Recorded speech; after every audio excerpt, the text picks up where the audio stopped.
വിശുദ്ധ കുർബാന വേണ്ട എന്ന് പറഞ്ഞ് ഹൃദയത്തിൽ മത്സരബുദ്ധിയും വാശിയും പകയും വെച്ച് ആരെങ്കിലും ഈശോ വിശുദ്ധ കുർബാന ആകുന്നത് കണ്ട് രക്തക്കണ്ണീരൊഴുക്കിയ മാതാവിന്റെ തിരുനാൾ ചെണ്ടമേളത്തോടെ ആഘോഷിക്കാൻ മുതിരുമോ?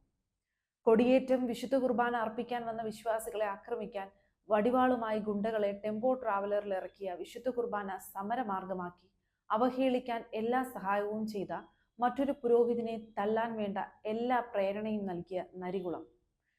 ചൈനയിൽ വിശുദ്ധ കുർബാന അർപ്പിക്കാൻ വിശ്വാസികൾക്ക് സാധിക്കാത്തത് കമ്മ്യൂണിസ്റ്റ് ഭരണകൂടം കാരണം. എറണാകുളം അങ്കമാലി അതിരൂപതയിൽ വിശുദ്ധ കുർബാന അർപ്പിക്കാൻ പറ്റാത്തതിന് കാരണം നിരീശ്വരവാദികളായ വിമത വൈദികരും അവരുടെ ഗൂഢസംഘങ്ങളും കാരണമാണെന്ന് പറയേണ്ടി വരും. ആരാധനാക്രമ അവഹേളനങ്ങൾ വിമതർ ആവർത്തിക്കുകയാണ്. സഭയ്ക്ക് പുറത്തുനിന്നുള്ള പൈശാചിക ശക്തികൾ പരിശുദ്ധ കൂദാശകളെ അധിക്ഷേപിക്കുമ്പോൾ സഭയ്ക്കുള്ളിൽ നിന്നുകൊണ്ട് തന്നെ വിമത പാതിരികൾ അധിക്ഷേപങ്ങൾ തുടരുകയാണ്. സഭയുടെ കാനൂൻ നിയമം അനുസരിക്കാൻ അൽമായരെ പോലെ തന്നെ ബാധ്യസ്ഥരായ പുരോഹിതന്മാർ അവ പരസ്യമായി ലംഘിക്കുകയും ചെയ്യുന്നത് നമ്മൾ കണ്ടുകൊണ്ടിരിക്കുകയാണ്.